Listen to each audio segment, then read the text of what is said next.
తెలుగువారి ఆత్మీయ వారధి.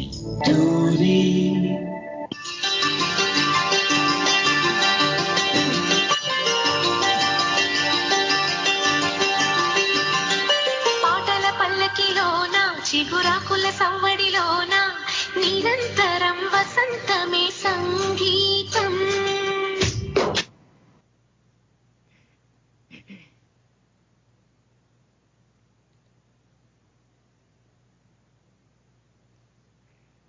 హలో, నమస్కారం.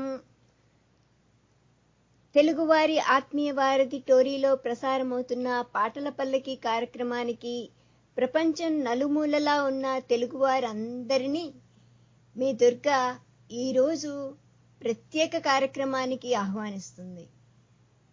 దాశరథి గారి జయంతి మనం జూలై 22న జరుపుకున్నాం.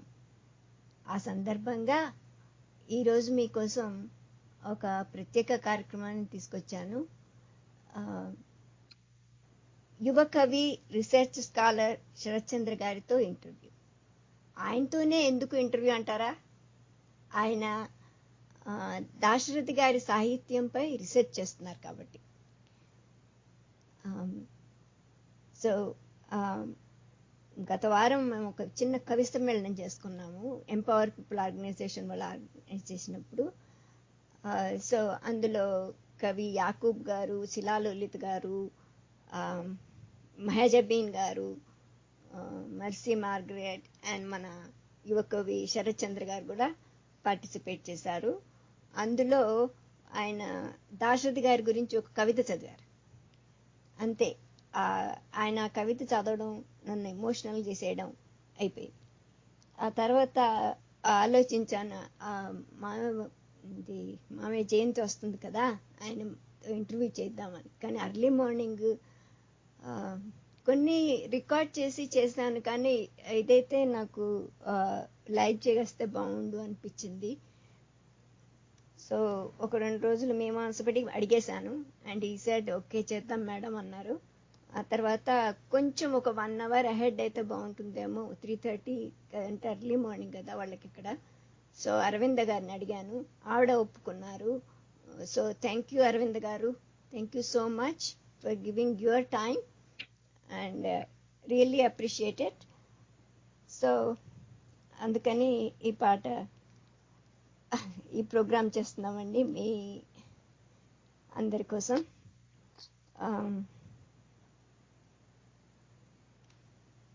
ముందుగా దాశరథ్ గారి గురించి చిన్న ఇంట్రడక్షన్, అండ్ దెన్ శరత్ గారి గురించి చిన్న introduction, and then we go to interview.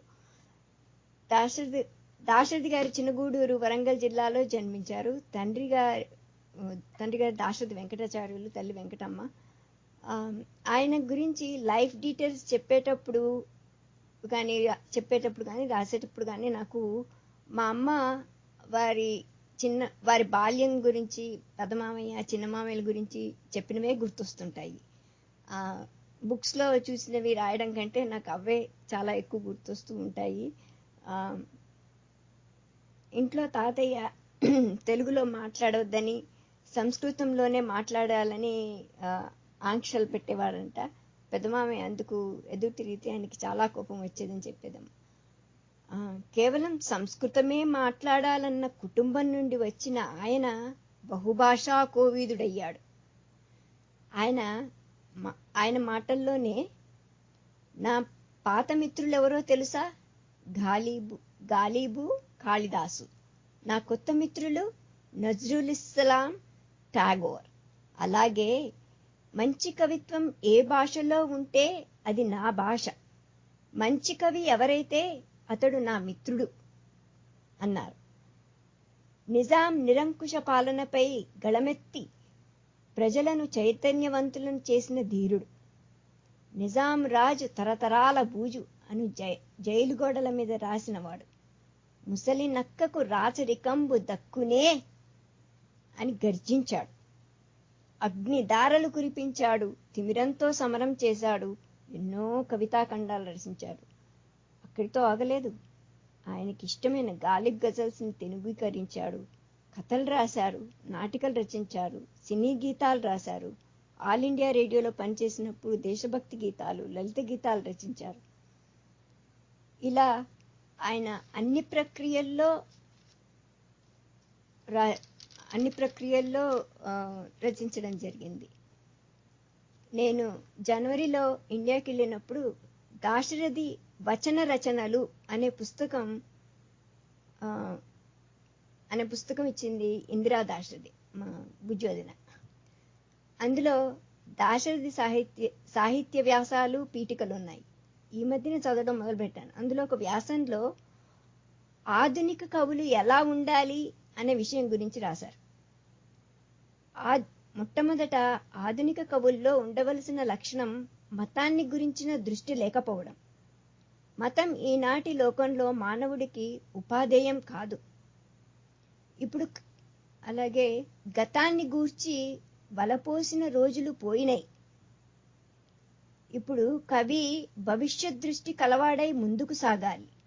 దీన్నే నవదృష్టి అంటాను. ఈ నవదృష్టి ఉన్నవాడి హృదయంలోంచి పొంగులెగసి వచ్చే కావ్యాలలో నవకల్పనలు, నవచిత్రణలు కొల్లలు కొల్లలుగా కనిపిస్తాయి. అందుకే మనతో ఈరోజు ఈ యువకవి దాశరథి గారి గురించి మనతో ఎన్నో విషయాలు పంచుకోవడానికి వచ్చారు. శరత్ చంద్ర గారు ఉస్మానియా యూనివర్సిటీ నుండి ఎంఏ తెలుగులో gold medallist. C Narayana Reddy యువశక్తి పురస్కారాన్ని కళానిలయం సాహితీ సంస్థ నుండి అందుకున్నారు.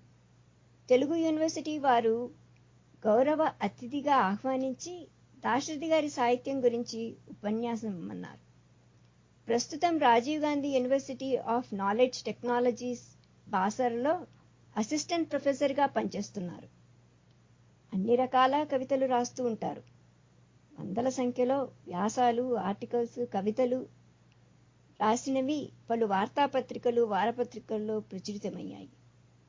అక్షర శిఖరం అనే మొట్టమొదటి కవితా సంపుటి 2019లో ప్రచురితమైంది.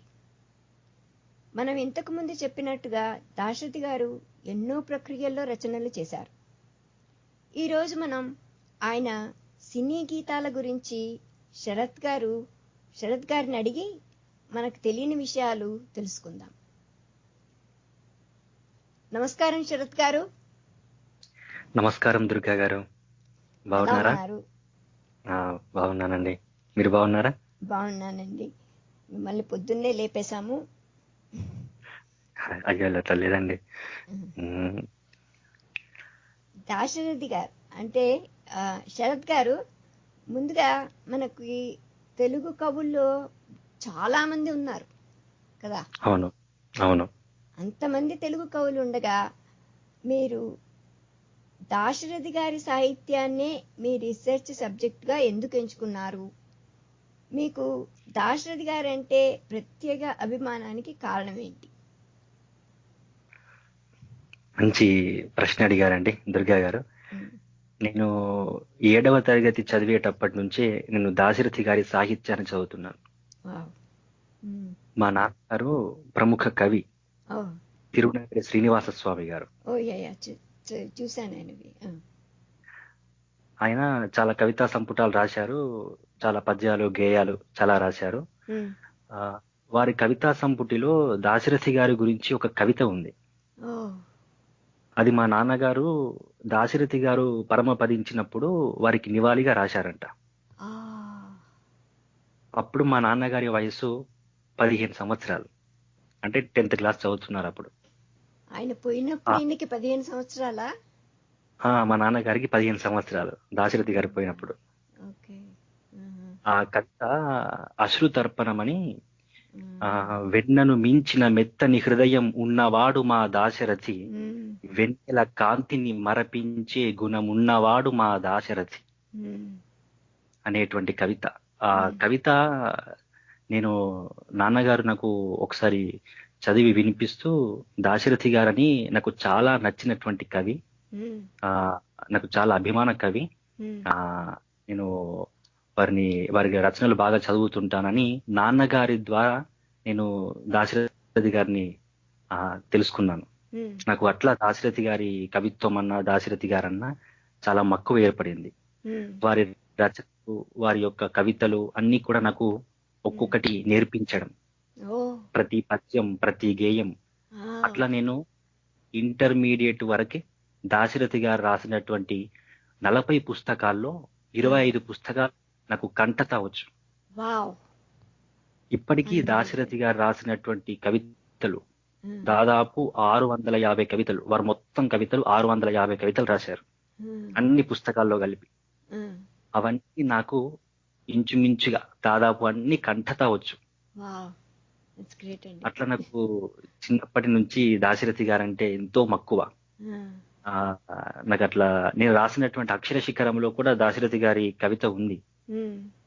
ఆ కవిత చదివి నారాయణ రెడ్డి గారు చాలా మెచ్చుకున్నారు నన్ను.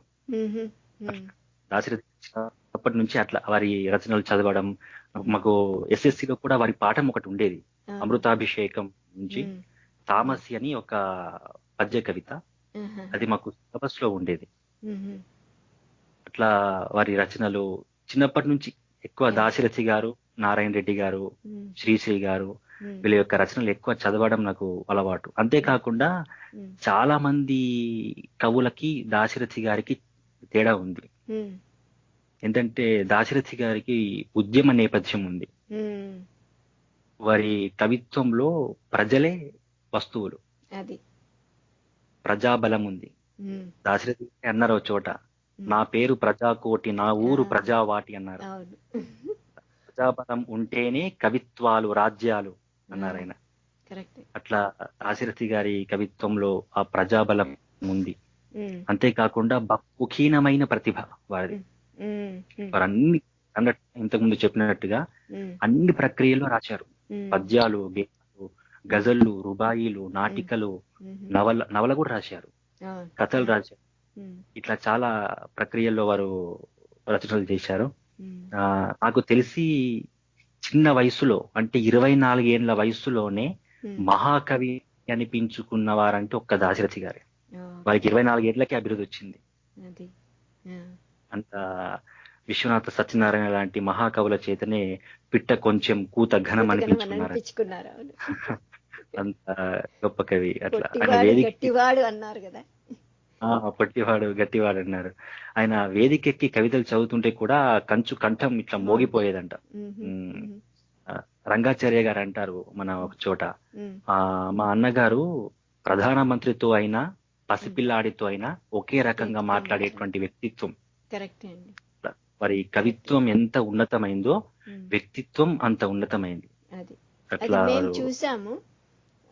మాతో పిల్లలంటే చాలా ఇష్టం. ఎవరు వచ్చినా సరే, ఇప్పుడు వరుసగా నిల్చున్నాం అనుకుంటే, కొత్త ఆయన ఫ్రెండ్స్ ఎవరైనా వస్తే మేమంతా అక్కడ ఉన్నాము అంటే పెద్దవాళ్ళని ఎలా ఇంట్రడ్యూస్ చేస్తారో, మా సిస్టర్, మా చెల్లెండి శకుంతల, మా బావగారు శ్రీనివాసాచారి గారు, మా మేనకోడలు దుర్గ, ఇట్లా ప్రతి ఆయన అందరినీ ఒక్కటేలాగా చూసేవారండి. ఎప్పుడు నేను ఎవరిని తక్కువ చేయడం కానీ తక్కువగా మాట్లాడడం కానీ ఎప్పుడు చూడలేదు. అవునండి, నాతో చాలా మంది అన్నారు, వారితో చాలా అనుబంధం కలిగినటువంటి వాళ్ళు చాలా మంది నాకు ఇప్పటికి, నేను వారి దగ్గరికి వెళ్ళి దాశరథి గారి గురించి పరిశోధన పరంగా ఇంటర్వ్యూ చేద్దామని వెళ్ళినప్పుడు కూడా చాలా మంది చెప్పారు, మేము ఎంత చిన్న పిల్లలమైనా కానీ మమ్మల్ని పిల్లలే కదా అన్నట్టుగా కాకుండా వాళ్ళను కూడా ప్రేమగా దగ్గర తీసుకోవడం, గౌరవించడం చేసేవారు. ఇట్లా ఉన్నతమైన వ్యక్తిత్వం, కవిత్వం ఎంత ఉన్నతమైందో వారిది, వ్యక్తిత్వం అంత ఉన్నతమైంది. అట్లా అంత పేరున్నటువంటి వ్యక్తి. అలాగే నాకు చిన్నప్పటి నుంచి దాశరథి గారి సాహిత్యం చదవడం అట్లా నాకు, అంటే ముందు నుంచి చిన్నప్పటి నుంచి నేను ఎక్కువగా చదువుకుంది, నేను మొట్టమొదటిగా చదువుకుంది, ఎక్కువ చదువుకోవడమే కాకుండా మొట్టమొదటిగా చదువుకుంది కూడా దాశరథి గారినే. అట్లా నేను వారి రచనలకు ముగ్ధున్నైపోయి వారి సాహిత్యం మీద పరిశోధన చేయాలనేటువంటి ఉద్దేశంతో నేను ముందుకొచ్చాను. కాకపోతే అప్పటికే వారి కవిత్వం మీద చాలా పరిశోధనలు వచ్చాయి. కానీ సినిమా పాటలు మృణాలిని గారు వాళ్ళు చేశారు కదా కొంతమంది. మందికి అంటే ఒక సెమినార్ లాగా ఒక అంటే పరిశోధన వ్యాస సంకలనం లాగా చేశారు. ఆ అందుకని ఇంకా ప్రత్యేకమైనటువంటి పరిశోధన వారి సినిమా పాటల మీద రాలేదు కాబట్టి చెయ్యాలి, చదవాలి అది అన్నట్టుగా నాకు ఒక ఆలోచన ఏర్పడ్డది. అందుకే నేను అదే అంశం ఎంచుకున్నాను. మంచి దాశరథి గారి పాటలన్నీ కలెక్ట్ చేసుకొని నేను ఆ టాపిక్ కోసం నేను ఉస్మానియా యూనివర్సిటీలో పిహెచ్డి సీట్ తీసుకున్నాను. సో ఇప్పుడు సినిమా పాటలకు వస్తే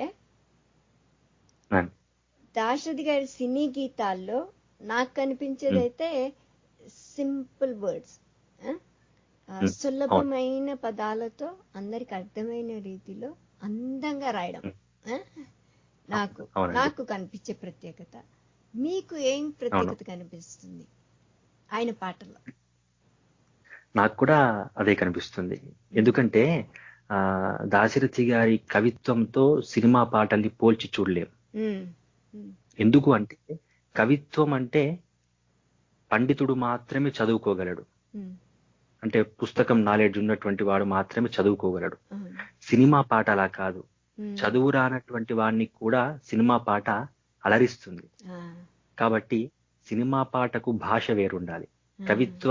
వారి కవిత్వమే తీసుకుంటే మీరు అన్నట్టు సంస్కృత పదాలు, సుదీర్ఘ సమాసాలు, నోరు తిరిగినటువంటి పదాలు కూడా ఉంటాయి వారి కవిత్వంలో. మహాంధ్రోదయంలో కావచ్చు, తీవ్రంతో సమరం లాంటి కవితా సంపుటాల్లో. కానీ సినిమా పాటలు అట్లా ఉండదు, తేలికపాటి పదాలు. అట్లా వారు తేలికపాటి పదాలు, అలతి పదాల్లోనే అందమైనటువంటి భావుకత. ఇట్లా ఇంతే వింటుండగానే మనకు వెంటనే అర్థమైపోతుంది, దాన్ని మళ్ళీ విశ్లేషించాల్సినటువంటి అవసరం లేదు. అలాంటి పాటలు రాశారండి వాళ్ళు. చాలా అవి అరుదైనటువంటి పాటలు. ఇప్పటికి మనల్ని అవి ఆనాటి నుంచి ఈనాటి వరకు అలరిస్తూనే ఉన్నాయి. మనకు మొదటి సినిమా నుంచి చూస్తే వారు రాసినటువంటి పాటలన్నీ కూడా తేలికపాటి పదాలు, అర్థం కానటువంటి పదాలు అందులో ఏమీ ఉండవు. అది అంటే వారి సినిమా ఆ పాట యొక్క ఆ శైలి ఎట్లా ఉంటుంది, అది వినగానే మన ఎదుకు తట్టుకునే ఎట్లా ఉంటుంది, అలాంటి పాటలు రాశారు ఆయన. ఫస్ట్ పాట అది, నా కంటి పాపలో నిలిచిపోరా. ఆ పాట ఎంత అంటే నాగేశ్వరరావు గారు పిలిపించుకుని రాసినట్టున్నారు కదా, ఆత్రేయ గారు పిలిపించారు. ఆత్రేయ గారు పిలిపించి రాయించుకున్నారు. మనతో ఒక ఆత్మీయులు ఉన్నారండి ఒక మాట్లాడడానికి, వాళ్ళతో మాట్లాడేద్దాము. నమస్కారం బాబాయ్ గారు. నమస్కారం అమ్మా, ఎలా ఉన్నావు? నేను సత్యం మాట్లాడుతున్నాను. అందరికీ శరత్చంద్ర గారు నమస్కారం అండి. నమస్కారం అండి. నేను మన దుర్గకు తెలుసు, నేను దాశరథి గారితో నేను కవి సమ్మేళనం చేశానండి, శ్రీనాథన్ రెడ్డి దాశరథి గారితో. ఓకే, నేను ఉస్మానియా అంటే నేను భద్రకా కాలేజ్, ఓల్డ్ భద్రకా కాలేజీలో ఉన్నప్పుడు అప్పుడు కవి సమ్మేళనం చేశాను. తరువాత మేము దీని లోపల సుల్తాన్ బజార్లో కృష్ణదేవర ఆంధ్ర భాష నిలయం ఉండేది, తెలుసు? ఇప్పటికి ఉంది. ఓకే, సో అక్కడ మేము కలుసుకునేవాళ్ళం. అంటే అక్కడ రోజు వచ్చేవాళ్ళం అనమాట వీళ్ళందరూ కూడాను, శ్రీశ్రీ గారితో కూడాను. వచ్చినప్పుడు కూడాను వాళ్ళు మాట్లాడుతున్నప్పుడు, సమ్మేళనం చేసినప్పుడు మేమందరం కూడా చూసేవాళ్ళం. అదృష్టం కలిగింది మాకు. అందుకోసం వీళ్ళందరూ అంటే నాకు పరిచయం ఉంది కాబట్టి అభిమానం కూడా నాకు వీళ్ళందరి గురించి కూడా. వీళ్ళందరూ కూడా సినిమా పాటలు రాయకముందు పరిచయం అయ్యారు వీళ్ళందరూ కూడా. ఓకే, సో నారాయణ రెడ్డి గారికి మాకు ఇద్దరికి ఒకటే గురువు గారు ఉస్మానియా యూనివర్సిటీలో, దివాకర్ వెంకటావధాని. సో అది ఆ అదృష్టం ఉంది, అది చెబుదామని ఫోన్ చేశాను. క్షమించాలి మీకు చెబుతూ ఉంటే మధ్యలో వచ్చానేమో, కానీ మీలాంటి వాళ్ళు చెప్తే అది వినడం మాకు సంతోషం కదండి. అంటే వీళ్ళందరితో చేశాం కాబట్టి అందుకోసమే ఇప్పటికీ కూడా తెలుగు మాట్లాడటం ఇంకా మాట్లాడకుండా ఉండలేకపోతున్నాను నేను అసలు ఎప్పుడు కూడాను. అదే ఆ పాత భాషాభిలాషం నాకు చాలా ఉంది. అందుకోసం అందరికీ కూడా చెబుతూ ఉంటాను, అయినంత మటుకు మీకు తెలుగులో మాట్లాడండి, ఎందుకైనా మంచిదని చెప్పేసి. తర్వాత దాశరథి గారిని గురించి వస్తే తర్వాత వచ్చిన సినిమా పాటల్లో కూడా నాకు చాలా అన్నిటి మీద చాలా అభిమానం అనమాట. ఎప్పటికీ ప్రతిరోజుకి ఒకసారి వింటూ ఉంటాను, విని కూడాను. యూట్యూబ్ లో వస్తుంటాయి, ఆ యూట్యూబ్ లో పెట్టుకుని వింటూ ఉంటాను. తర్వాత దుర్గకు బాగా తెలుసు, ఎప్పటికీ కూడా వాళ్ళ అందరితో కూడా పరిచయం నాకు అందరికి కూడాను. సో అదొక అదృష్టం అనుకుంటాను. ఇంతవరకు నాకు దేవుడు ఇచ్చాడు, ఆయుష్ ఇచ్చాడు కాబట్టి మీ అందరితో పంచుకుందామని. తర్వాత వింటూ ఉంటాను, మీరు చెప్పండి, వింటూ ఉంటాను. చాలా సంతోషం అండి మీరు వచ్చారు. ఇంకా నీకు కూడా చాలా ధన్యవాదాలు. థ్యాంక్ యూ అండి. థ్యాంక్స్ బాబాయ్ గారు, మీ అనుభవాలు షేర్ చేసుకున్నందుకు. Thank you so much. Sharath Chandra గారు, ఆయన పాటల్లో వీణ పాటలకు పెట్టింది పేరు అంటారు కదా? అవునండి. ఎందుకంటారు? ఆయనకి సంగీత వాయిద్యాల్లో వీణ ఎక్కువ ఇష్టమేమో అనిపిస్తుంది నాకు. అవునండి, దాశరథి గారికి ముందు నుంచి వీణ అంటే చాలా ఇష్టం. నా తెలంగాణ కోటి రత్నాల వీణ అన్నారు. అది వీణ మీద వారు అంటే వీణ పాటలు రాయడంలో చాలా స్పెషలిస్ట్. ముందు నుంచి కూడా లయాత్మకత, ఆ వాయిద్యానికి సంబంధించినటువంటి పాటలన్నీ కూడా మొదట్లో ఈ వీణ పాటలు కొన్ని ఆత్రేయ గారు రాసేవారంట. దాశరథి గారు వచ్చిన తర్వాత ఈ వీణ పాటలకి దాశరథి గారు స్పెషలిస్ట్ అయిపోయారు. అట్లా చాలా సినిమా పాటల్లో కూడా వీణకు సంబంధించిన పాటలు దాశరథి గారివే ఎక్కువ ఉంటాయి. అట్లా దాశరథి గారు రాసినటువంటి మనకు మదిలో వీణలు మ్రోగే, ఆశలెన్నో చెలరేగే, కలనైన కనని ఆనందం ఇలాలోన విరిసే ఈనాడే. ఇప్పటికి అది ఎన్నిసార్లు వింటున్న ఆ పాట చాలా ఇట్లా మనసులో ఇటు ఒక వీణలా మ్రోగుతుంది ఆ పాట. చాలా అద్భుతమైనటువంటి పాట.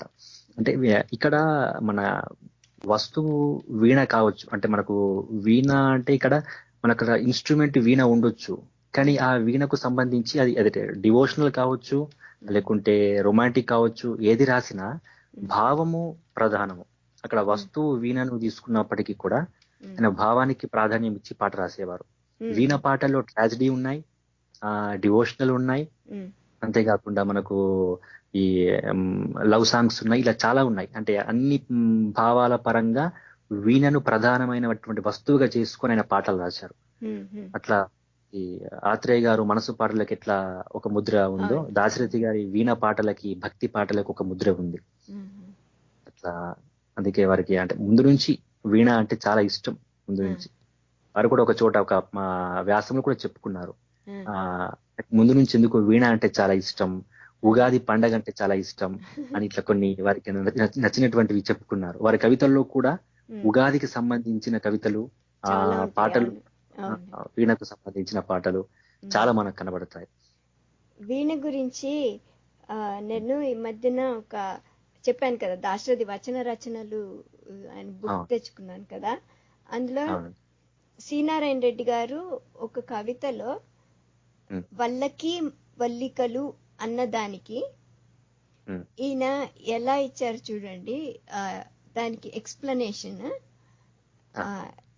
వీణకు గల తంత్రులు తీగెలుగా అంటే లతలుగా పాకి ప్రాకి పందిళ్ళెక్కి అక్కడ పూలు పూస్తాయి, అది పతాక స్థాయి. రాగం వినగా గాని అవ్యక్త మాధుర్యం గోచరించదు. వీణావాదనం విని దాని గురించి కలలు గంటే పందిరిపై పూలు పాడినట్లు. గాలికి కదలాడినప్పుడల్లా ఆ పూలలోంచి నూతన రాగాలాపనం జరిగినట్టు కనిపిస్తుంది. అసలు రాగం తీగలా సాగి పైకి పాకిపోతుంది. ఇలా చెప్పారండి. అంత చిన్న ఆడకి ఎంత చక్కగా అలా చెప్పుకుంటూ వచ్చారు చూడండి. అవును, ఆ పాట విందామా? ఒక పాట మీరు ఇందాక చెప్పిన పాట, మదిలో వీణలు మోగే పాట. తప్పకుండా అండి, తప్పకుండా. మహేష్ గారు పాట వేయండి.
గారు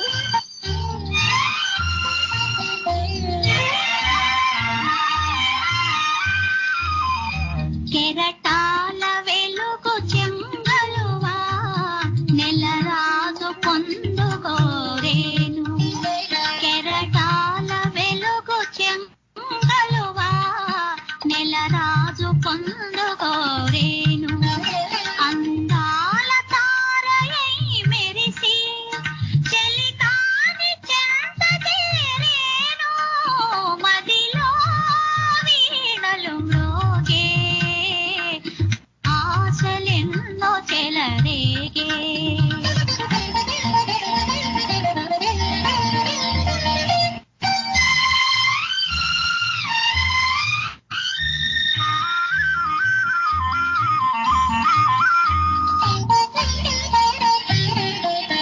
రాధలోని అనురాగమంతా మాధవునిదేలే రాధలోని అనురాగమంతా మాధవునిదేలే వేణులోని రాగాల కోసం వేచి ఉన్నదిలే మదిలో వీణలు మ్రోగే ఆశలెన్నో చెలరేగే కలనైన కనని ఆనందం ఇలలోన విరిసే ఈనాడే మదిలో వీణలు మ్రోగే ఆశలెన్నో చెలరేగే 4 ఏళ్ల నుండి 6 ఏళ్ల పిల్లలను బాలబడిలో చేర్పించండి, తెలుగు భాష నేర్పించండి. అమెరికాలో ఎక్కడైనా సంవత్సరంలో ఎప్పుడైనా. వివరాలకు manabadi.siliconandhra.org లేదా 1844-626-2234 ని సంప్రదించండి.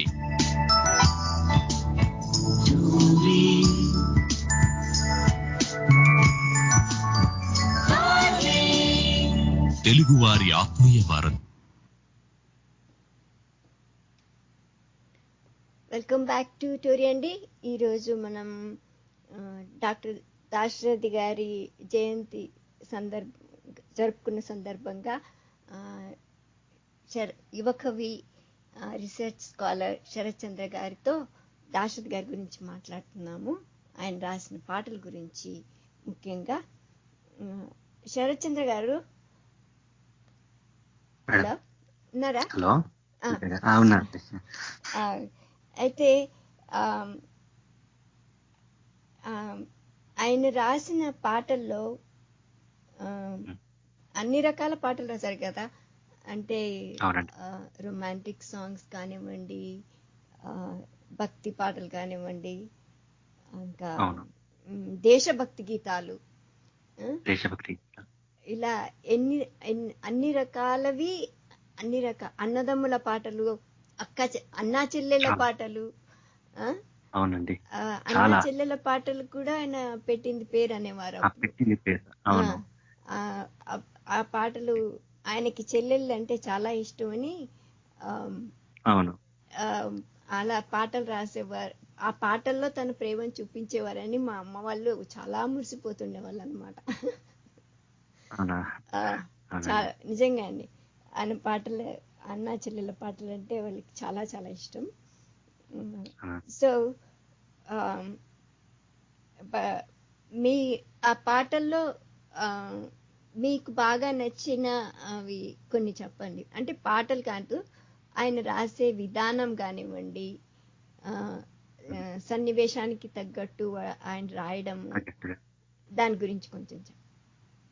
తప్పకుండా. దాశరథి గారిని సినిమాకి పరిచయం చేసింది మొదట ఆత్రేయ గారు అయినప్పటికీ కూడా ఉమ్, ఆ నాగేశ్వరరావు గారు మనకు అంటే ఇద్దరు మిత్రులు సినిమాలో రాసినటువంటి ఖుషి ఖుషి ఖుషిగా ఖుషిగా. నవ్వుతూ పాట ముందుగా రికార్డ్ అయింది. ఆ, అది ఆ పాట మనకు తెలుసు, అది Yeah. Romantic song. కాకపోతే ఆ సన్నివేశానికి అనువుగా ఉండడం మాత్రమే కాకుండా ఉమ్, ఈ సినిమా టెక్నిక్ ఏంటంటే ట్యూన్ కు రాయడం. అవును. ఉమ్, అవును. పాట సాహిత్యం ఇప్పుడు మన కవిత్వం రాసుకునేటప్పుడు చాలా స్వేచ్ఛ ఉంటుంది, ఉమ్, ఇష్టం. ఉమ్, కానీ ఇక్కడ పాట రాసేటప్పుడు మాత్రం సన్నివేశాన్ని దృష్టిలో పెట్టుకోవాలి, ఇటు కవిత్వాన్ని దృష్టిలో పెట్టుకోవాలి. ఉమ్, అంతేకాకుండా ట్యూన్ కి ఆ పదాలు పొదుగుతున్నాయా లేవా అనేది చూసుకోవాలి. ఉమ్, దాశరథి గారిలో ఉన్న ప్రత్యేకత ఏంటంటే దాశరథి గారు పాట రాసిన తర్వాత సన్నివేశాన్ని క్రియేట్ చేస్తారా, లేకుంటే ఆ సన్నివేశానికి ఒద్దికగా కుదిరేట్లుగా ఈయన పాట రాస్తారా తెలియదు, కానీ ఉమ్, ఇట్టి ఒదిగిపోతాయండి ఆ, సన్నివేశానికి పాట. ఆ, మచ్చుకు తీసుకుంటే మన గోరొంక గూటికే చేరావు చిలక, భయమెందుకే నీకు బంగారు మొలక ఆ, అనే పాట ఉంది, ఆ, తాగుడు మూతలు. అవునండి.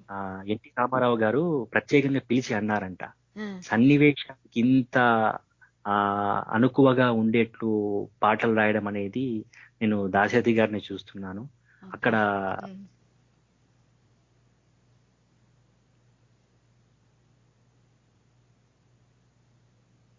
హలో హలో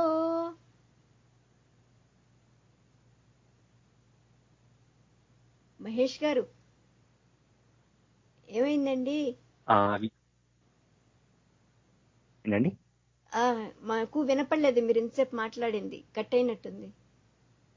మళ్ళీ చెప్పండి. మళ్ళీ చెప్తాను. అయితే సినిమాలో కథానాయిక హీరోయిన్ వేరే ఎక్కడో ప్రదేశం నుంచి వచ్చి హీరో దగ్గర తలదాచుకుంటుంది. అవును. అక్కడ ఈ సిచ్యుయేషన్ కాబట్టి హీరో ఆమెను చేరదీస్తాడు. ఇది సన్నివేశం. ఈ సన్నివేశానికి మీరు పాట రాయాలి అని దాశరథి గారిని అడిగితే అప్పుడు దాశరథి గారు ఏం చేశారంటే ఇక్కడ హీరోయిన్ ని ఒక చిలకగా భావించి, హీరోని ఒక గోరొంకగా భావించి, గోరొంక గూటికే చేరావు చిలక, భయమెందుకే నీకు బంగారు మొలక.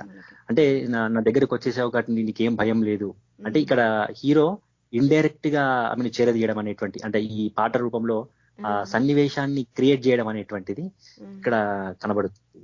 ఇట్లా చాలా పాటలు, మన ఓహో గులాబీ బాల, అందాల ప్రేమమా, ఇలాంటి అంటే సన్నివేశానికి తగ్గట్టుగా ఇక్కడ సన్నివేశం అనేటువంటిది ముందే క్రియేట్ చేయబడుతుందా, లేకపోతే దాశరథి గారు పాట రాసిన తర్వాతే ఆ పాటకు తగ్గట్టుగా సినిమాలో సన్నివేశాన్ని క్రియేట్ చేసుకుంటారో తెలియదు, కానీ అంత ఒద్దికగా కుదురుతాయి వారి పదాలు, పర్ఫెక్ట్ గా కుదిరిపోతాయి. అది ఏ పాటైనా కావచ్చు, అన్న చెల్లెల పాట కావచ్చు, ఇంకేదైనా తీసుకోవచ్చు. మనకు ఆ దేవుడు ఎలా ఉంటాడని ఎవరైనా అడిగితే మా అన్నలా ఉంటాడని చెబుతాను నేను అనే పాట ఉంది. మంచి పాట, అద్భుతమైనటువంటి పాట.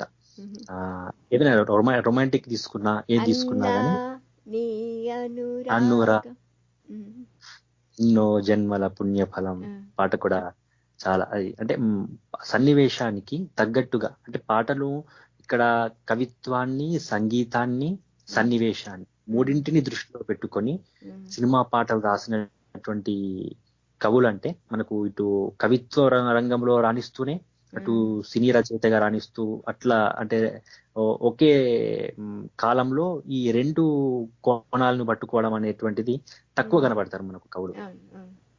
అట్లా దాశరథి గారిని అందులో ప్రధానంగా తీసుకోవచ్చు. ప్రధానమైనటువంటి విషయం. చాలా పాటలు చెప్పండి.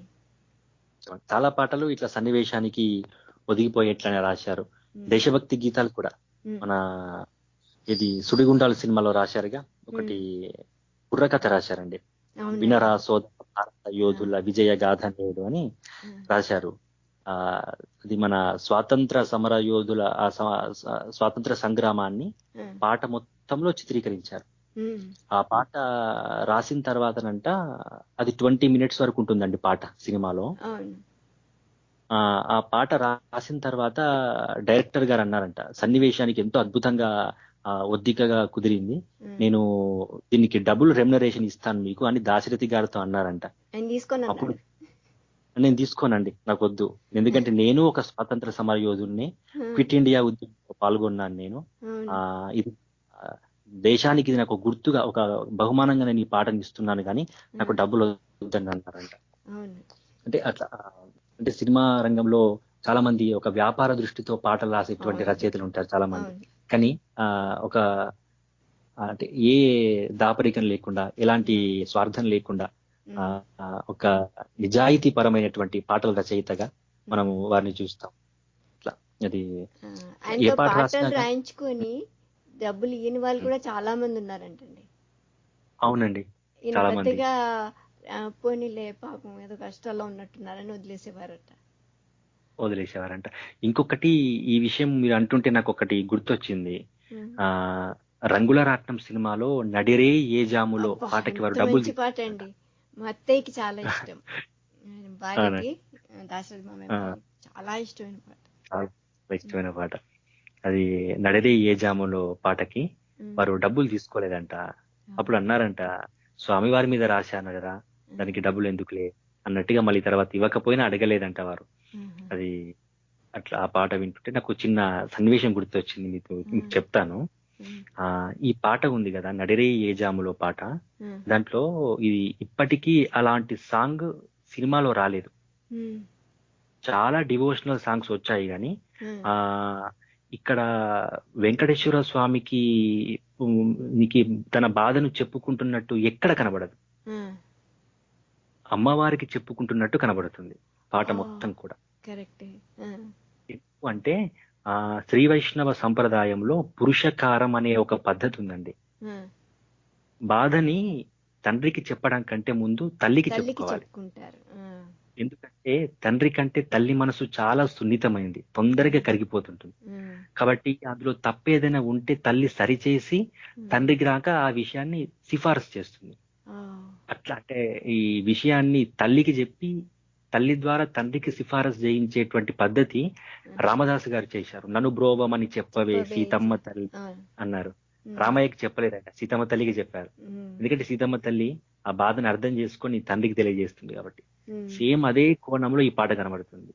విభునికి మా మాట వినిపించవమ్మ, ప్రభువుకి మా మనవి వినిపించవమ్మ అన్నారు ఆయన. అద్భుతమైనటువంటి పాట. నేను ఇప్పటికే అది నాకు రింగ్ టోన్ ఉంటుంది ఆ పాట. నేను చాలా నాకు నచ్చినటువంటి పాట నడిరి ఏజామునో సాంగ్. అట్లా అద్భుతమైనటువంటి భక్తి గీతం అది. మంచి బుద్ధిమంతుడుల పాట అండి అది కూడా. నన్ను పాలింపగ నడచి వచ్చితివా, ఎంత మంచి పాట అండి అది. పాట చాలా మంచి పాట, అది అద్భుతమైనటువంటి పాట. దాంట్లో కూడా ఒక మాట చెప్పారంటే చరణంలో, కంసుని చెరసాలలో ఖైదీ వై పుట్టావు, కాంతల పిల్లలో ఖైదీ వై పెరిగావు అని అంటే తర్వాత అన్నారంట, ఆరుద్ర గారు అన్నారంట పాట మొత్తం పూర్తయిన తర్వాత, రికార్డ్ అయిన తర్వాత, ఈ ఖైదీ అనే శబ్దాన్ని ఎందుకు వాడావు అని అంటే అప్పుడు చెప్పారంట దాశరథి గారు ఏమని అంటే, నేను ఒకప్పుడు ఖైదీనే, సెంట్రల్ నేను ఒకప్పుడు ఖైదీనే, కాబట్టి ఈ పాట రాస్తున్నప్పుడు నాకు అది గుర్తొచ్చింది. అందుకే నేను ఆ పదం వాడాను అని అన్నారంట ఆరుద్ర గారితో. అట్లా అంటే వారికి అంటే తన జీవితానుభవాలు చాలా మట్టుకు ఆయన పాటల్లో కనబడతాయి మనకు. అది సినిమా కోసం రాసినవే, సిచ్యుయేషన్ కోసం అది అప్పటికప్పుడు క్రియేట్ చేసినవి అయినప్పటికీ కూడా చాలా మట్టుకు మనకు ఈ విషయాలు తీసుకుంటే చాలా మట్టుకు ఇట్లా కనబడుతుంటాయి. చాలా అన్ని పాటలు ఏది తీసుకుని ఏ పాట తీసుకున్నా ఒకటి రెండు అని చెప్పలేమండి. అన్ని పాటలు, అది ప్రేమ పాట కావచ్చు, విషాదమే కావచ్చు, వినోదమే కావచ్చు, ఏదైనా కావచ్చు, ఏ పాట తీసుకున్నా అట్లా ఇట్టే ఒదిగిపోతాయి సందర్భానికి తగ్గట్టుగా, సన్నివేశానికి తగ్గట్టుగా అండి. మన పూజా సినిమాలో కూడా ఉంది, ఎన్నెన్నో జన్మల బంధం నీది నాది. ఎంత పాపులర్ ఎవరికి ఇప్పటికీ అంతెందుకు కొత్త సినిమాలో కూడా దాన్ని రిమిక్స్ చేసి పెట్టారు. అవును, మొన్నెవరో చెప్పారు రీమిక్స్ చేసుకున్నారు అని చెప్పి. రిమిక్స్ అవును. తోటరాముడు సినిమాలో ఓ బంగారు రంగుల చిలక పలకవే, ఆ పాట కూడా చాలా. అయితే నాకు మన ఓల్డ్ ఈజ్ గోల్డ్ అంటారే, అట్లా ఆ పాటలు ఇప్పటికీ విన్నా కొద్ది వినాలనిపిస్తాయండి. అవును. నేను మీకు ఒక చిన్న అంటే అంటే ఒక మెమొరీ, అంటే ఒక జ్ఞాపకాన్ని పంచుకుంటాను. నేను లాస్ట్ ఇయర్ ఈ మన దాశరథి గారి సినిమా పాటల మీద పిహెచ్డి చేస్తున్నాను. అంటే ఈ ఇంటర్వ్యూ కోసమని ఎస్ జానకి గారిని ఇంటర్వ్యూ చేయడానికి వెళ్ళాను నేను. చెన్నై చూసాను అండి. అప్పుడు వెళ్ళినప్పుడు దాశరథి గారి గురించి అడుగుతుంటే వారు ఎంత బాగా చెప్తున్నారు. 4 గంటలు మాట్లాడుకున్నామండి దాశరథి గారి గురించి. జస్ట్ దాశరథి గారి గురించి, ఓన్లీ దాశరథి గారి గురించి 4 గంటలు మాట్లాడుకున్నాం మేము. అలాంటి వ్యక్తిని మేము ఎప్పుడు చూడలేదు. చాలా మంది సినిమా రచయితలు చాలా మంది ఉంటారు, కానీ అట్లాంటి వ్యక్తిని ఇప్పటికి చూడలేదు. పాట రాసిన తర్వాత తీసుకొచ్చి అమ్మాయి పాట బాగుందా, పాడడానికి వీలుగా ఉందా, మన పదాలు మార్చాలా అని అడిగేవారు. ఎప్పుడు వచ్చినా ఒక హ్యాండ్ కర్చీఫ్ దగ్గర పెట్టుకొని వినయంగా వచ్చి అడిగేవారు. అందరినీ గారు, చిన్న పిల్లల్ని కూడా గారు అని సంబోధించేటువంటి వారు. నాకు అదే అలవాటు, మీరేమో నన్ను గారు అని పిలవకండి అంటారు. అట్లా దాశరథి గారి వారసత్వం మీరు అట్లాగే అంటున్నారు. నాకు రాదండి, వేరే పిల్లలు అంటారు పేరు పెట్టి పిలవండి అంటే నాకు రాదు, అలా అలవాటు అయిపోయింది, మరేం చేయను అండి. అట్లా వారు చెప్పారు. చాలాసేపు వారి గురించి ముచ్చడించుకున్నాం. చాలా పాటలు, వారు ఏ దివిలో విరిసిన పారిజాతము పాట దాశరథి గారికి అంటే బాలు గారు కాకుండా మన జానకి గారు కూడా సినిమాలో స్పెషల్ గా పాడారు. ఇప్పుడు నడిదీయ జాములో కూడా జానకి గారే పాడారు. అవన్నీ చెప్పారు. మన శ్రీదేవి సినిమాలో అదేంటి రాశాను ప్రేమ లేఖలేను, రాశాను ఆచరణీలో, ఇవన్నీ చెప్పి జానకి గారు చాలాసేపు వారి గురించి చాలా విషయాలు చెప్పారు. ఇట్లా బాలసుబ్రహ్మణ్యం గారికి కూడా స్టార్ స్టేటస్ తీసుకొచ్చిన పాట ఏ దివిలో విరిసిన. ఎప్పటికీ చెప్తారు కదా నా ఫేవరెట్ పాట అని చెప్పి చెప్తుంటారు. ఈ పాటకి అంటే ఈ రోజు నా ఈ స్టార్ స్టేటస్, ఈ రోజు నాకు ఈ స్థాయి రావడానికి ఆ పాటే కారణం. ఆ పాటలో 90% క్రెడిట్ దాశరథి గారిదే అంటారు. అదే లైఫ్ లో టర్న్ తీసుకొచ్చింది ఆ పాట. అవునండి. ఇంకొకటి ఇంకా అవును, చాలా మంది నాకంటే ఏమన్నారంటే ఈ పాట విన్నటువంటి వాళ్ళు చాలా మంది అంట ఈ పాట ఈ సినిమా ఫ్లాప్ అండి. ఈ సినిమా అంత ఆడలేదు కానీ పాట బాగా దాశరథి గారి పాట కోసమే సినిమాకి పదే వెళ్ళిన వాళ్ళు ఉన్నారట. ఈ సినిమా అంత గొప్ప పాట అది. మేము అప్పుడు తెనాలిలో ఉన్నాము, మూవీ రిలీజ్ అయిన మేము చాలా చిన్న పిల్లలు. అయితే మాకు ట్యూషన్ చెప్పడానికి ఒక టీచర్ వచ్చేదన్నమాట. ఆవిడ వచ్చి మీరు ఆ సినిమా చూసారా అని అడిగితే మా అమ్మ అంది లేదు వెళ్ళలేదు, పిల్లల్ని చిన్న పిల్లలం కదా మేము, పిల్లలు తీసుకొని ఎట్లా వెళ్తా వెళ్ళలేదు అంది. అంటే లేదమ్మా ఒక పాటలో బాగా హిట్ అయింది, దానికోసం మేము అందరం వెళ్ళి మళ్ళీ చూస్తున్నాము, మీ అన్నయ్య గారు అంత బాగా రాశారు పాట అని చెప్పింది అనమాట. అది నాకు గుర్తుంది. చాలా మంచి ఇంకోటి కూడా, దివి నుండి భువికి భువికి దిగి వచ్చే పారిజాతమే నీవై. ఎంత బాగుంది పాట. అద్భుతమైన పాట అండి అది. చాలా పిక్చరైజేషన్ కూడా చాలా బాగుంటుంది. చాలా బాగా చేశారు. ఉమ్. మంచి పాట. ఇది కూడా ఇది మూగ మనసులో గోదావరి గట్టు. అదంటే 6 minutes లో రాశారంటండి. అవునట. అయితే అది మన ట్యూన్ ఇచ్చారంట అండి, కావేరి కరైరి అని తమిళ్ ట్యూన్ చెప్పారంట. వెంటనే దాశరథి గారు గోదావరి గట్టు ఉంది అన్నారంట. ఇంకొక లైన్ చెప్పగానే గట్టు మీన సెట్ ఉంది అన్నారంట. తర్వాత అప్పటికప్పుడే 6-7 minutes లో పాట పూర్తయిపోయింది. అంతేకాకుండా ఇప్పుడు మన వాళ్ళ సర్వేలో ఎక్కువగా ఆల్ ఇండియా రేడియోలో ప్రసారమైనటువంటి పాట గోదావరి గట్టు ఉందేనంట. ఇప్పటికి మన అది దాశరథి గారి రికార్డ్. ఆల్ ఇండియా రేడియోలో ఎక్కువ సార్లు ప్రసారమైన ఏకైక తెలుగు సినిమా పాట గోదావరి గట్టు. అది దాశరథి గారి యొక్క ప్రత్యేకతగా చెప్పవచ్చు. అద్భుతమైన పాట. మంచి జానపద శైలి రాదు, అది ఫోక్ స్టైల్లో రాశారు. మంచి పాట. ఇట్లా ఇంకొకటి కూడా నాకు పదే పదే గుర్తొస్తుంటుంది ఇప్పటికీ.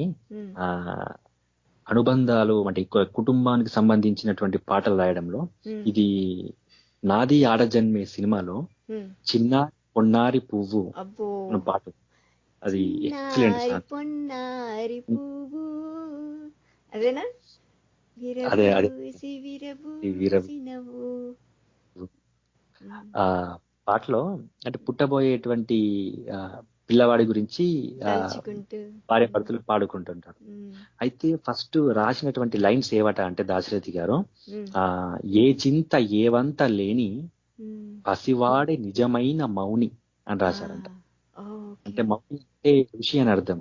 ఋషికి ఎలాంటి బాధ్యతలు ఉండవు, పసివాడికి కూడా అలాంటి బాధ్యతలు ఉండవు అని ఆ ఉద్దేశంతో రాస్తే, అప్పుడు డైరెక్టర్ గారు ఏమన్నారట, ఏమోనండి దాశరథి గారు, మౌని అంటే కాస్త తొందరగా అర్థం కాకపోవచ్చు జనానికి, అవి మార్చి వేరేవి రాయకూడదా అన్నారంట. అక్కడ అది సినిమా పాట రచయితకి తొందరగా రాసిపడమే కాదు, సమయస్ఫూర్తి ఉండాలి. ఇది వద్దు ఇంకోటి కావాలి అంటే సడన్ గా కావాలి. అప్పటికప్పుడు ఏం మార్చేశారట అంటే, ఏ చింత ఏవంత లేని పసివాడే నిజమైన మౌని, ఈ 2 లైన్లు తీసేసి పసివాడు పలికేటి మాట ముత్యాల రతనాల మూట అని మార్చేశారంట. అర్థం కానటువంటి పదాలే లేవి. అట్లా అంటే పసివాడు పలుకుతున్నటువంటి మాట తల్లిదండ్రులకు ఒక రతనాల మూట భావిస్తారు వాళ్ళ. అట్లా వారు అప్పటికప్పుడే క్షణాల్లో అట్లా అది సమయస్ఫూర్తి. అంటే సినిమా పాటల రచయితకు ఉండాల్సినటువంటి ప్రత్యేకమైన లక్షణం సమయస్ఫూర్తి. అంతేకాకుండా ట్యూన్కు పాట రాయడం. మీరు అంటుంటే నాకు గుర్తుంది, 'ఇద్దరు మిత్రులు' సినిమా గురించి మనం తీసుకుంటే ఈ ఖుషీ ఖుషీగా పాట ఉంది కదండి, అది ట్యూన్ కి ఉర్దూ పదాలని. ప్రత్యేకంగా చెప్పాల్సిన విషయం ఏంటంటే, ఈ పాట ముందు శ్రీశ్రీ గారికి ఇచ్చిన ట్యూన్. ఇది ఇంగ్లీష్ ఆల్బమ్ లోంచి తీసుకొచ్చారంట సాలూరి రాజేశ్వరరావు గారు. ఆ ట్యూన్ కి రాయమనంటే శ్రీశ్రీ గారు ఏమన్నారట, ఇది తనానా ట్యూన్. తనానా అనేది ఇంగ్లీష్ ఆల్బమ్ లో మాత్రమే ఉంటుంది, దానికి తెలుగు వర్డ్స్ సెట్ అవ్వవు అన్నారంట శ్రీశ్రీ గారు. నాతో కాదు అంటే, 20 ఏళ్ళ అనుభవం ఉంది, మీరు సినిమా రచయిత, మీరు అలా అంటారా, సరేలేండి ఆత్రేయ గారికి ఇచ్చుకుంటామని ఆత్రేయ గారికి ఇచ్చారంట. అప్పుడు ఆత్రేయ గారు కూడా ఇది నాతో కాదు, శ్రీశ్రీ గారు అన్న మాటే నేనంటున్నాను అన్నారంట. అప్పుడు ఏం చేయాలి, ఇన్ని సంవత్సరాల అనుభవం ఉన్న వాళ్ళే రాయలేకపోతున్నారు ఎట్లా అంటే, అప్పుడు నాగేశ్వరరావు గారు ఏమన్నారట అంటే, ఈ మధ్య నా మిత్రుడు ఒకరున్నారు దాశరథి గారని, ఆయన నాకు ఈ మధ్య గాలిబ్ గీతాలని ఒక పుస్తకం డెడికేట్ చేశారు, వారిని నేను ఇంట్రడ్యూస్ చేద్దాం అనుకుంటున్నాను ఈ పాట ఇచ్చి అని అన్నారంట డైరెక్టర్ తో. అంటే కరెక్టేనండి, 20 ఏళ్ళ ఎక్స్పీరియన్స్ ఉన్నటువంటి వాళ్ళే రాయలేరు ఈ ట్యూన్ కి, మరి మీరు కొత్త రచయిత అంటున్నారు, అందున హైదరాబాద్ వ్యక్తి అంటున్నారు, మరి రాయగలుగుతారా అంటే, చూడండి హైదరాబాద్ దెబ్బ ఎలా ఉంటుందో నాకు నమ్మకం ఉందని రాయగలడని అని అంట. ఈ ట్యూన్ ఇచ్చి తనాన నాన్న తనాన నాన్న అన్నారంట. ఖుషీ ఖుషీగా నవ్వుతూ చలాకి మాటలు రువ్వుతూ అని హుషారు గొలిపే వెందుకే నిషా కనులదన ఈ ఖుషి, హుషారు, నిషా ఇవన్నీ కూడా ఉర్దూ పదాలే. అట్లా హైదరాబాద్ దెబ్బ అన్నారంట. ఇది హైదరాబాద్ దెబ్బ. అది 10 నిమిషాల్లో రాశారంట ఆ పాట. 10 నిమిషాల్లో ఆ పాట రెట్టిందంట. అట్లా అంతేకాకుండా ఈ ప్రత్యేకమైనటువంటి రికార్డ్ ఏంటంటే ఇదే సినిమాలో ఒక కవ్వాలి పాట రాశారు ఆయన. నవ్వాలి నవ్వాలి నీ నవ్వు. అయితే విషయం ఏంటంటే ఈ తెలుగు సినిమా పాటల్లో మొట్టమొదటి కవ్వాలి పాట ఇదే. ఫస్ట్ అంటే తెలుగు సినిమాకి ఉర్దూ సౌందర్యం వచ్చింది అంటే దాశరథి గారితోనే. మీరు అన్నారు కదా దాశరథి ఇతర రచయితలకు ఉన్న తేడా ఏంటని. దాశరథి గారి పాటల్లో ఉర్దూ పదాలు, ఉర్దూ సౌందర్యం ఎక్కువ కనబడుతుంది. ఆయన ముందు చాలా మంది రాసుండొచ్చులే కానీ ఆయనతో అది ఎక్కువ ఉర్దూ అనేది పాపులర్ అయిపోయింది. అట్లా అలాంటి పాటలు రాశారండి. అది ఎన్నిసార్లు విన్నా ఆ పాట ఇప్పటికీ ఇంకా వినాలనిపిస్తుంది. ఖుషి ఖుషిగా కావచ్చు, ఈ పాట కావచ్చు, ఇలా చాలా చాలా పాటలు ఉన్నాయి. ఏది రాసిన ట్యూన్కి ఎక్కువ ట్యూన్కు రాసినటువంటి పాటలే ఉన్నాయి దాశరథి గారి రాశారు. ఇంకో విషయం కూడా ఏంటంటే రష్యన్ ట్యూన్కు రాశారు ఒకసారి. ఇవన్నీ వేరే కానీ రష్యన్ ట్యూన్కు పాట రాశారు ఆయన. మనకు ఇది ఆత్మగౌరవం సినిమాలో అందెను నేడే అందని జాబిల్లి అనే పాట ఉంది. అది రష్యన్ ట్యూన్.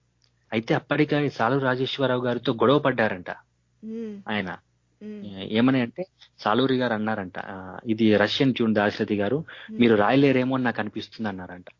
దాశరథి గారికి రాయలేము, చేత కాదనేటువంటి విషయాలు తెలియదు. నిజాం రాదున్నటువంటి వాడిని ఎదుర్కొన్నటువంటి ధైర్యశాల ఆయన. కాబట్టి ఇలాంటి పాటలు, ఇలాంటి ట్యూన్ ఆయనకు ఒక పెద్ద లెక్క కాదు ఆయనకి.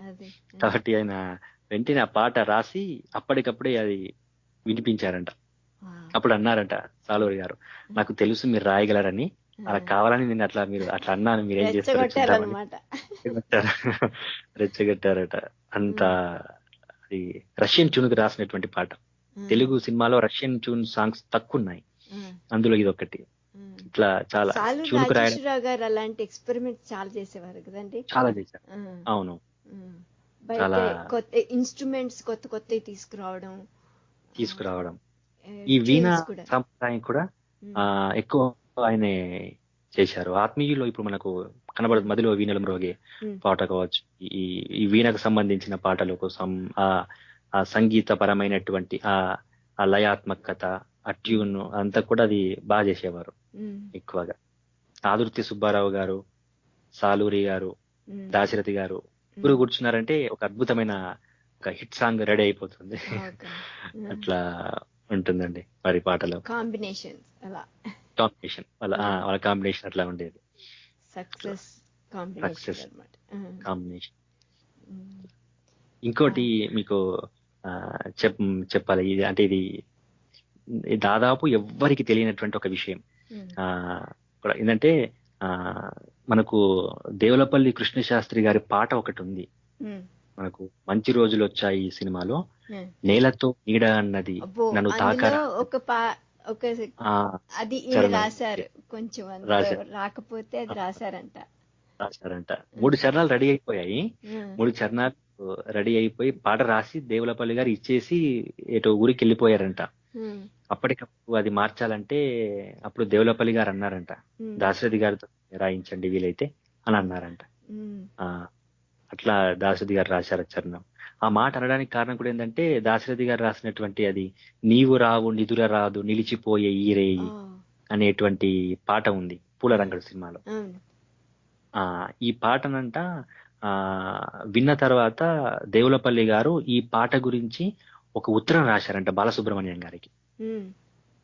ఈ పాట నాకు పదే పదే వినాలనిపిస్తుంది, దాశరథి పాట నా పాలిట పల్లవిలాగా తయారైంది, ఆ పాట వినలేకపోతున్నాను అని బాలసుబ్రహ్మణ్యం గారికి ఉత్తరం రాశారంట. బాలసుబ్రహ్మణ్యం గారు ఒకసారి అన్నారు ఆ మాట. అట్లా అంటే అంత ఉంది. అంటే వారి దాశరథి గారిది దేవులపల్లి గారు కూడా కలిసి వారు రేడియో స్టేషన్ లో చాలా పనిచేశారండి. ఇట్లా ఏ పాటైనా కావచ్చు, ఇట్లా ప్రబోధ గీతమే కావచ్చు, ఇంకా అభ్యుదయ గీతాలే కావచ్చు, భక్తి పాటనే కావచ్చు, ఏ పాట తీసుకున్నా అది ఆయన ముద్ర ప్రత్యేకంగా ఉండేది దాశరథి గారి.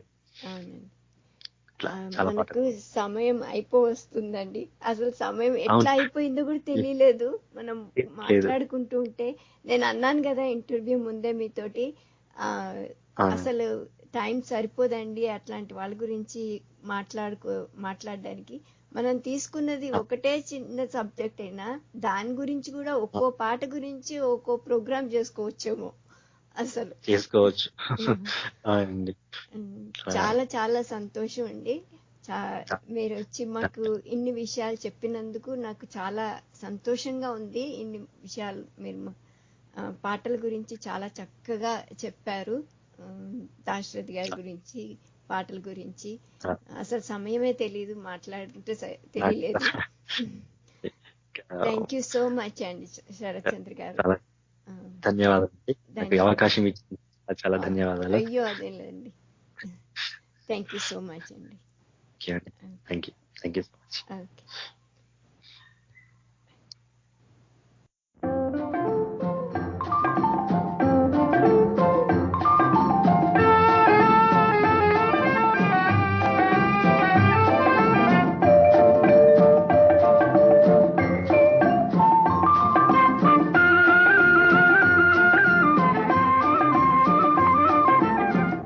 ఖుషిగా నవ్వుతూ చలాకి మాటలు రూతూ హుషారు గొలిపే వెందుకే నిశా కనుల దానా.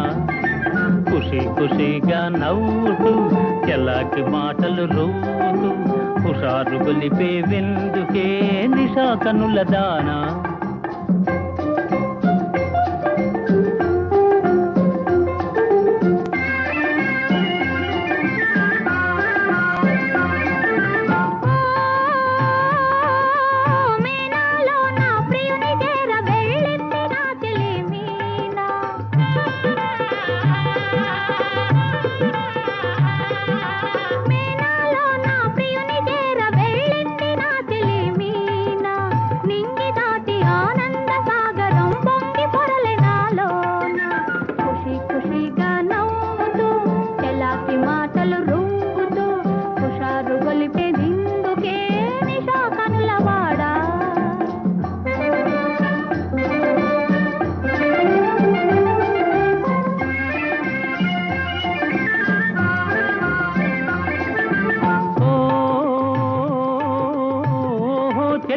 నీవు కూడా ఓ పెళ్లి పల్లకి చూసుకో.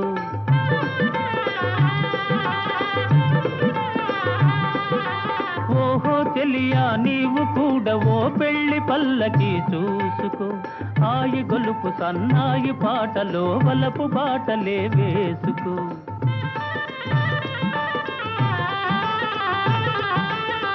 నే వెళితే మరి నీవు మజను అవుతావు. నే వెళితే మరి నీవు మజను అవుతావు. మజను నేనైతే ఓ లైలా లోకమే చీకటై పోవునే.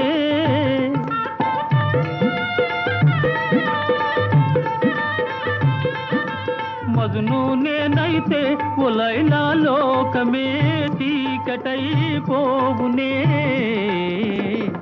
ఖుషిగా నవ్వుతూ చెలాకి మాటలు రూపుతూ హుషారుగా ఉందాములే నిశా కనులవాడా.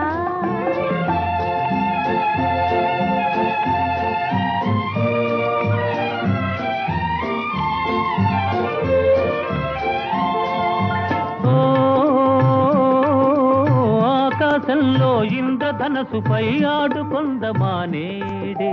నీలి నీలి మేఘాల రథముపై తేలిపోదమీ నాడే.